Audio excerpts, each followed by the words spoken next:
లేదు సార్. ఏ ప్రభుత్వం తప్పు చేసినా అడిగే బాధ్యత మీకు ఉంది సార్. ఏ ప్రభుత్వం, అదే చెప్తున్నా, గత ప్రభుత్వాన్ని కోట్ చేస్తూ మాట్లాడినప్పుడు టీడీపీ గవర్నమెంట్ అయినా చెప్పాలి మీరు.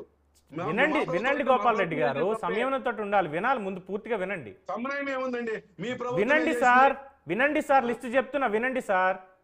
219 ఆలయాలు, బిట్రగుంటలో జరిగినటువంటి కళ్యాణ వెంకటేశ్వర స్వామి రథం దగ్ధం, అంతర్వేది రథం దగ్ధం, విజయవాడ కనకదుర్గమ్మ ఆలయంలో వెండి సింహాలు, ఇవన్నీ మాయమైంది మీ ప్రభుత్వంలో. అంతకుముందు ప్రభుత్వంలో మీరు చెప్తున్నట్టుగా కృష్ణా పుష్కరాలప్పుడు, లేదంటే ఆ బెజవాడ వారధి ఏదైతే ఉందో, దుర్గమ్మ వారధి కట్టేటప్పుడు ఆ రోజు అందరినీ కలుపుకొని అందరితో మాట్లాడి అక్కడ ఉన్నటువంటి ఆలయాల్ని డెమాలిష్ చేశారు. కొన్నింట్లో వివాదాలు ఉన్నాయి.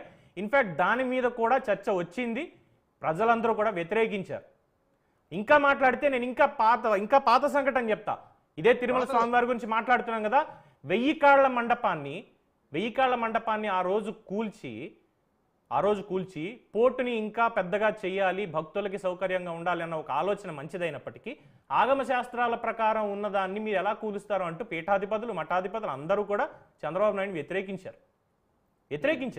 అయితే దాని తర్వాత ప్రతి ఒక్కళ్ళని కూడా పర్మిషన్ తీసుకొని ఏం చేస్తే బాగుంటుంది, ఎలా చేస్తే బాగుంటుంది అని చెప్పి అప్పుడు ఆ 1000 కాళ్ల మండపాన్ని తొలగించారు. వేరే చోట నిర్మిస్తాము అని మాటిచ్చి అప్పుడు ఒప్పుకున్నారు. కానీ ఇప్పటిదాకా నిర్మించలేదు. అది చంద్రబాబు నాయుడు గారు చేసిన తప్పే 100%. దీపక్ రెడ్డి గారు రేపు మాట్లాడతారు ఆయనతోటి. ఈసారి ఇప్పుడు వాళ్ళు ఉన్నటువంటి కూటమి ప్రభుత్వం కాబట్టి మళ్ళీ 1000 కాళ్ల మండపం నిర్మాణం జరుపుకుంటుంది అని చెప్పి ఆశించడంలో తప్పలేదు. జరగకపోతే అప్పుడు మళ్ళీ ప్రసిద్ధం వాళ్ళని. సార్ ఇప్పుడు నేను ఒక క్వశ్చన్ సార్ మీకు సార్ కానీ నాకు ఒక క్వశ్చన్ ఏంటంటే, ప్రస్తుతము ఇప్పుడు మీరు అన్నిట్టు హైందవ మతానికి, హిందూ మతానికి కానీ లేకపోతే సనాతన ధర్మానికి వచ్చిన ముప్పు ఏంటి? ముప్పు తర్వాత ఏం చేయాలి? దీన్ని చేయాలంటే ఇలాంటి ప్రశ్న వచ్చిన ముప్పు ఏంటి అని ప్రశ్నిస్తున్నారు చూసారా? ఏం చేయాలి చెప్పండి సార్, దీని కార్యాచరణ చెప్పండి సార్, చేద్దాం అందరము. ప్రభుత్వము అంటే మనం పరిపాలించే రూరల్స్ బాధ్యత తీసుకోవాలన్నా, లేదా హిందూ మతానికి సంబంధించిన పీఠాధిపతులు, మఠాధిపతులు తీసుకోవాలా, లేకపోతే చంద్రబాబు నాయుడు గారా, లేదా పవన్ కళ్యాణ్ ఎవరో ఒక కార్యాచరణ పెడతాం సార్. వీళ్ళు మాత్రమే ప్రతినిధులా? మీరు నేను కాదా గోపాల్ రెడ్డి గారు? అందరూ కూడా ఏం చేయాలి మిమ్మల్ని అడుగుతున్నా. మీరేం చేస్తారు చెప్పండి? మిమ్మల్ని ఫాలో అవుతాం. మీరు అంటే మీకంటూ ఒక ఉద్దేశం లేదా? అంటే నా హైందవ ధర్మానికి ఇబ్బందిగా ఉంది, ఇలాంటి పిచ్చి పిచ్చి మాట్లాడుతున్నారు, తక్కువ చేసి మాట్లాడుతున్నారు, ఇలా దాడులు చేస్తున్నారు అన్నప్పుడు హిందూ మతానికి, సనాతన ధర్మానికి ఏడ జరిగినాటి ఇది జరుగుతుంది, ఇది చేస్తే బాగుండదంటే మీరు బాగుండంటే మీ ఎమ్మడి మేము వెనక నడుస్తాం సార్. మీరు మాకన్నా తెలివిపరులు, మాకన్నా గొప్ప వాళ్ళని కదా. నడుంగాడు పవన్ కళ్యాణ్ గారు ఈ దీక్ష తీసుకునింది, ఎన్ని చేసింది, ఆయన అడుగుతాడు, అడుగుతాం ఏం చేస్తాడు అడుగుదాం ఆయన. అంటే ఆయన ప్రభుత్వం ఉప ముఖ్యమంత్రి పదవి పోయినా పర్వాలేదు, నేను మన సనాతన ధర్మాన్ని కాపాడుతూ అంటున్నాడు కదా. రమ్మనండి, ఒక సంస్థ పెట్టమనండి, అందరూ కాషాయ కొట్టేసుకుని ఆయన పెడుతూ ఉంటాం. ఎక్కడ ఏం జరిగినా మేము కూడా అదే విధంగా ఉంటాం. మాకు కూడా వచ్చేసిన 50 ఏళ్ళు ఇంకా హిందూ మతానికన్నా సేవ చేద్దాం, ఏమో తప్పే ఉంది.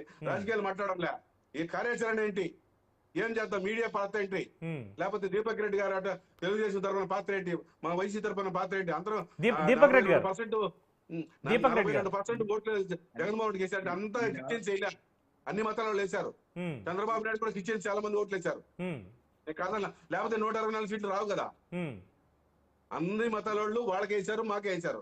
కాబట్టి దీనికి హిందూ మతానికి వచ్చిన ఇబ్బందులు ఉండొచ్చు, ఉంటే ఏం చేద్దాం, ఒక్కొక్కటి ఎట్లా నిర్మూలించే ప్రయత్నం, ఎవరిని ఇన్వాల్వ్ చేద్దాం, ఏ పీఠాధిపతిని ఇన్వాల్వ్ చేద్దాం, ఒక సమస్య కాదు తోచేసి కాదు.